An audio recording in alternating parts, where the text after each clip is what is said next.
sp3 orbital সংকরণের ভিডিওটাতে আমরা বেশ বিস্তারিতভাবেই বলেছি মিথেন অণু দেখতে কেমন হয়। আমি একটু রিভিউ করছি। এর আকৃতি চতুস্তলকীয়, মাঝখানে একটা কার্বন থাকে, এরপর একটা হাইড্রোজেন পৃষ্ঠা থেকে বাইরে বেরিয়ে আসে, সেটা বোঝাতে এভাবে আঁকা হয়। এরপর একটা হাইড্রোজেন পৃষ্ঠার তলে থাকে, একটা থাকে কার্বনের উপরে, আরেকটা থাকে পৃষ্ঠার পেছনে। আপনি কল্পনা করতে পারেন যে এটা একটা ট্রাইপডের মতো। এটাকে একটা ট্রাইপড কল্পনা করুন, যার একটা প্রান্ত ট্রাইপডের উপরের অংশ হতে বেরিয়ে আছে। আপনি যদি হাইড্রোজেনগুলো সংযুক্ত করেন তবে এর আকৃতিটা অন্যভাবেও কল্পনা করতে পারবেন। আপনি এই হাইড্রোজেনগুলো সংযুক্ত করলে একটা 4 দেয়ালযুক্ত পিরামিড পাবেন, যার প্রতিটা দেয়াল হবে ত্রিভুজাকার। সেটা দেখতে এরকম কিছু একটা হবে।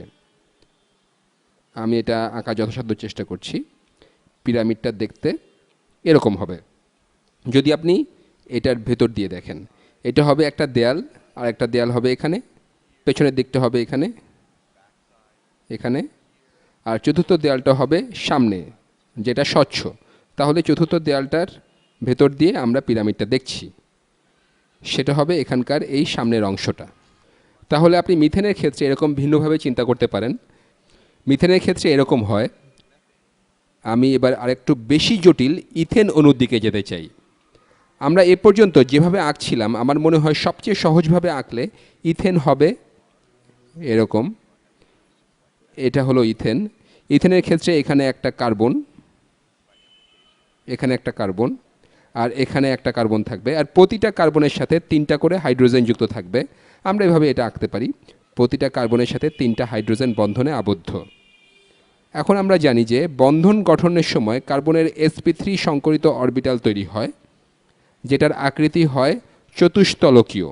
তাহলে ইথেন অণু দেখতে একটু ভিন্ন হবে। আমি কার্বনগুলো আঁকি, কমলা রং দিয়ে আঁকি। এটা একটা কার্বন, আর এটা একটা কার্বন। তাহলে আপনি কল্পনা করুন যে এখানে একটা কার্বন পরমাণু আছে। আমি এর চারপাশে ছোট একটা বৃত্ত আঁকি। আমাদের একটা পার্সপেক্টিভ থাকলে কার্বন কার্বন বন্ধনটা দেখতে এরকম হবে। এরপর এখানে আরেকটা কার্বন পরমাণু থাকবে, এটা হলো এখানকার এই বন্ধন। আর আমরা চাই যে প্রতিটা কার্বনের সব বন্ধনগুলোর আকৃতি চতুস্তলকীয় হবে। তাহলে আপনি কল্পনা করতে পারেন এখানকার এই বন্ধনটা এভাবে থাকছে, এভাবে। এই বন্ধনটা এভাবে থাকছে, এর শেষ প্রান্ত একটা হাইড্রোজেন থাকবে। আমি সবুজ বৃত্তটাকে হাইড্রোজেন ধরছি, এটা হলো এই হাইড্রোজেন। আচ্ছা, আমি শুধুমাত্র বৃত্তগুলোকে হাইড্রোজেন বলি। আপনি কল্পনা করতে পারেন এটা পৃষ্ঠা হতে কিছুটা বেরিয়ে আছে। এটা হলো এই হাইড্রোজেন, এটা হলো এই হাইড্রোজেন। আমি হাইড্রোজেন লিখি। আমি ভিন্ন ভিন্ন রং দিয়ে করছি যাতে দেখতে পারেন যে আমি কোনটার কথা বলছি। এই হাইড্রোজেনটা এটা ঠিক নিচে থাকবে, এটা কিছুটা পেছনের দিকে নির্দেশ করে থাকবে। সেই হাইড্রোজেনটা হলো এটা। এই কার্বনটার বন্ধনগুলোর আকৃতি চতুস্তলকীয় হবে। আপনি যদি শুধুমাত্র এই অংশটার দিকে তাকান তবে এগুলো হবে ট্রাইপডটার বেস, আর এটা হবে উপরের দিকের অংশটা। এই কার্বনটার ক্ষেত্রে একই ব্যাপার প্রযোজ্য। ঠিক একইভাবে এখানকার এই হাইড্রোজেনটা এখানে এভাবে নিচের দিকে থাকতে পারে। আমি খুব তাড়াতাড়ি বারবার রং পরিবর্তন করা বন্ধ করছি, এতে সময় নষ্ট হচ্ছে। এবার এই হাইড্রোজেনটা এই দিকে এভাবে নির্দেশ করে আছে। দেখি আর কোন রং ব্যবহার করা বাকি আছে। হলুদ বাকি আছে।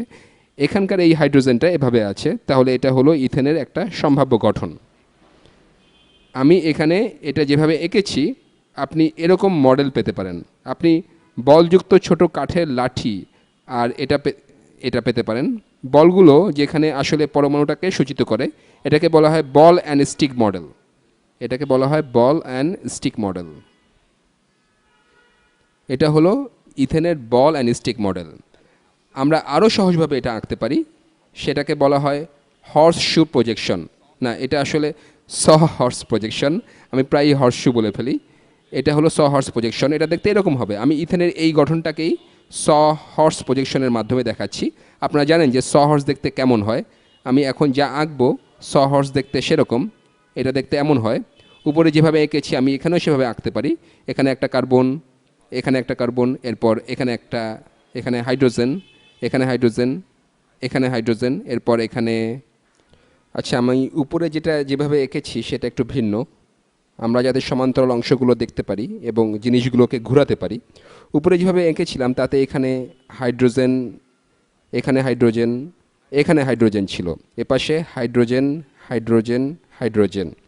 এটা হলো স হর্স প্রজেকশন, স হর্স প্রজেকশন। আপনি যেভাবেই আঁকুন এ দুটো আসলে আঁকার একই উপায়। একটু অলসভাবে আঁকলে এরকমভাবে আঁকা যায়, এখানে এসব বৃত্ত বা আর কিছু আঁকতে হয় না। আর এখানে আসলে কোণগুলো খুব যত্ন সহকারে আপনি দেখাচ্ছেন না, চতুস্তলকীয় গঠনে জিনিসগুলো কত কোণে দূরে আছে সেটাও দেখানো যাচ্ছে না। কিন্তু উভয় ক্ষেত্রেই আপনি যখন অণুগুলোকে এভাবে ভিজুয়ালাইজ করবেন তখন বুঝতে পারবেন যে এগুলোকে অনেক রকমভাবে সাজানো যাচ্ছে। আর এটা এই ধারণা থেকে আসছে যে এখানে শুধুমাত্র একটা সিগমা বন্ধন আছে। আমরা sp3 অরবিটাল সংকরণের ভিডিওতে সিগমা এবং পাই বন্ধন সম্পর্কে জেনেছি, এটা হলো শুধুমাত্র একটা সিগমা বন্ধন, সিগমা বন্ধন। তাহলে এই বন্ধনের চারদিকে জিনিসগুলো ঘোরানো যাবে, এখানে যে কোনো কার্বনকে এই বন্ধন অক্ষের চারিদিকে ঘোরানো যাবে, অন্য কার্বনটাকে এর সাথে ঘোরানো ছাড়াই। এখানে দ্বিবন্ধন থাকলে তার একটা হতো পাই বন্ধন, সেক্ষেত্রে দুইটা কার্বন একসাথে ঘুরতো। আমি এখানে যেরকম এঁকেছি সেরকম একটা অবস্থা থাকতে পারে, অথবা কোনো ক্ষেত্রে এদের একটা অন্যটার বিপরীত দিকে ঘুরতে পারে। আমি এই কথাই বলছি, আমি বল অ্যান্ড স্টিক এঁকে দেখাই। এটা সামনের কার্বন আর এটা পেছনের কার্বন। আমরা এখানকার এটার সাথে এর তুলনা করব। আমি এই কার্বনটাকে ঠিক একইভাবে এখানে আঁকি। এর একটা হাইড্রোজেন আছে নিচের দিকে, নিচের দিকে একটা হাইড্রোজেন, এরপর এখানে একটা হাইড্রোজেন, এরপর আরেকটা হাইড্রোজেন আছে এখানে, এখানে আরেকটা হাইড্রোজেন। ইথেনের এই অংশটা একই রকম লাগছে। এবার আমরা ইথেনের জন্য অংশটাকে একটু ঘোরাতে চাই। পুরো মনোযোগ দিয়ে দেখলে আশা করি আপনারা এই দুইটার পার্থক্য বুঝতে পারবেন। এবার আমি নীল রং দিয়ে আঁকা হাইড্রোজেনকে নিচে না এঁকে এটাকে উপরে আঁকবো। এটা সেই নীল, এটা নীল রং দিয়ে আঁকবো। এটা হলো নীল হাইড্রোজেনটা, সেটা উপরে আনলাম, নীল হাইড্রোজেনটা উপরে আনলাম।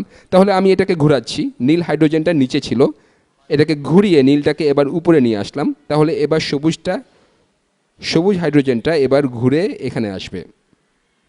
তাহলে এবার সবুজ হাইড্রোজেনটা এখানে থাকবে, এখানে। এরপর এই পার্পল বা ম্যাজেন্টা হাইড্রোজেনটা ঘোরালে এখানে আসবে, সেটা এবার এখানে আসছে। তাহলে এখানকার এই দুইটা কনফিগারেশনের মধ্যে পার্থক্যটা কোথায়? আমরা এই দুটোর মাঝামাঝি আরও অনেক কনফিগারেশন পাওয়া যাবে, এদের মধ্যে আসল পার্থক্যটা কোথায়? এক্ষেত্রে হাইড্রোজেনগুলো এমনভাবে আছে যে আপনি যদি এই দিক থেকে দেখেন তবে এই হাইড্রোজেনটা এই হাইড্রোজেনের ঠিক পেছনে, এই হাইড্রোজেনটা ঠিক এই হাইড্রোজেনের পেছনে, আর এই হাইড্রোজেনটা ঠিক এই হাইড্রোজেনের পেছনে। এটাকে বলা হয় এক্লিপসড কনফিগারেশন অথবা এক্লিপসড কনফরমেশন।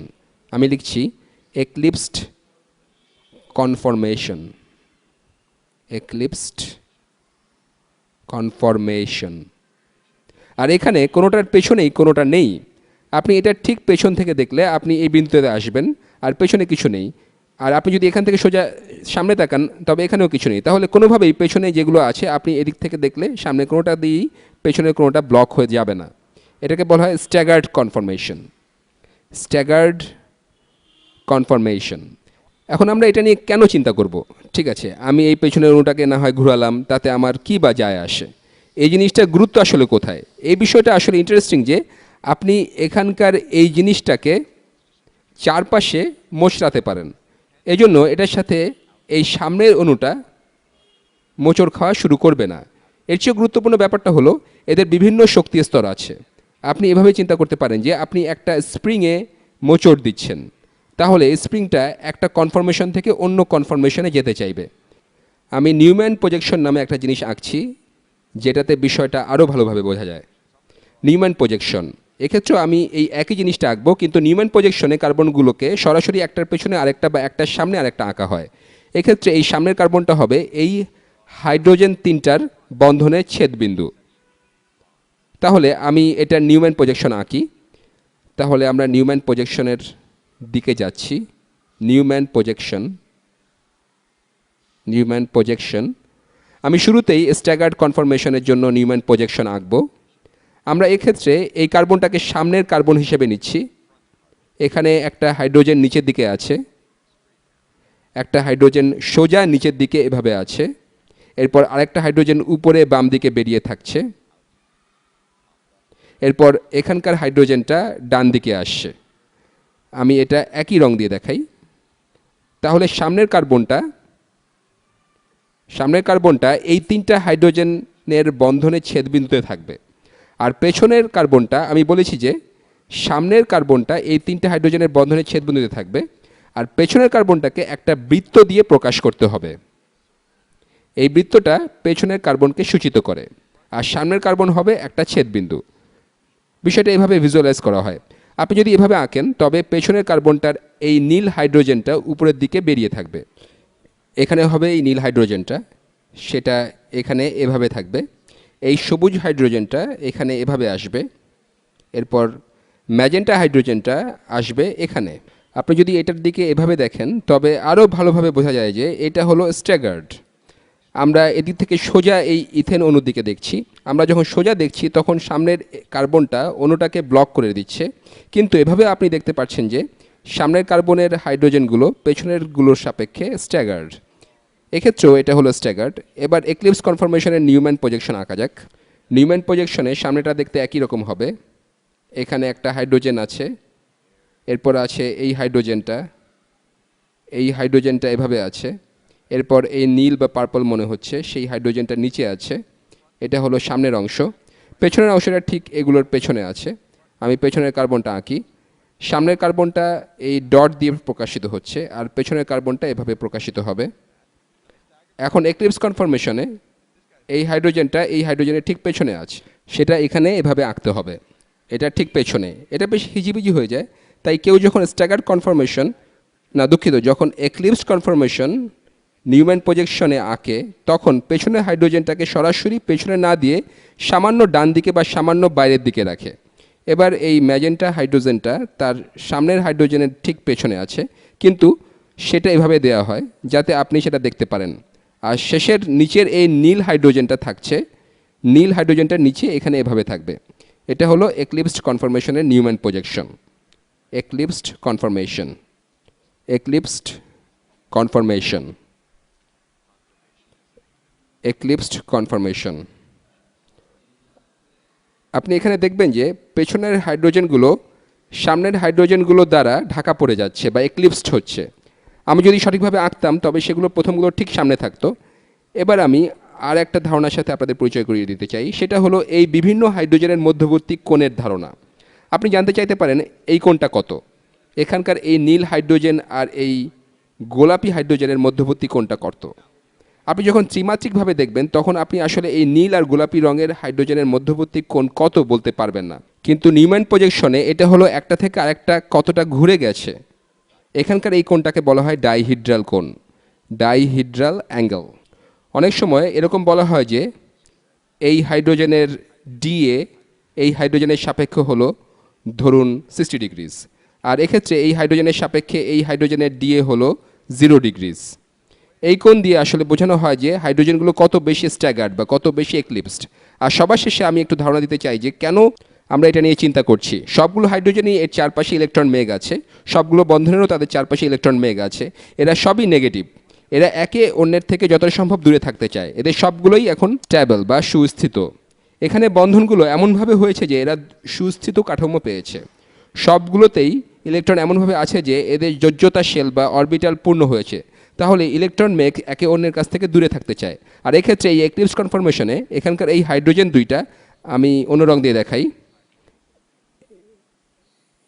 এই হাইড্রোজেন আর এই হাইড্রোজেন একে অন্যের কাছাকাছি আছে স্ট্যাগার্ড কনফরমেশনের তুলনায়। স্ট্যাগার্ড কনফরমেশনে এই হাইড্রোজেনের নিকটতম হাইড্রোজেন হলো এই হাইড্রোজেন অথবা এই হাইড্রোজেন, কিন্তু এই দুটো হাইড্রোজেনই এক্লিপস কনফরমেশনের এই হাইড্রোজেনের চেয়ে দূরে আছে। তাহলে সাধারণভাবে স্ট্যাগার্ড কনফরমেশন বেশি সুস্থিত হবে, এটার বিভব শক্তি কম থাকবে। আপনি কল্পনা করতে পারেন যে এক্লিপস কনফরমেশনের ক্ষেত্রে এই হাইড্রোজেনগুলো সবসময় একে অন্যের কাছ থেকে দূরে সরে যেতে চাইছে।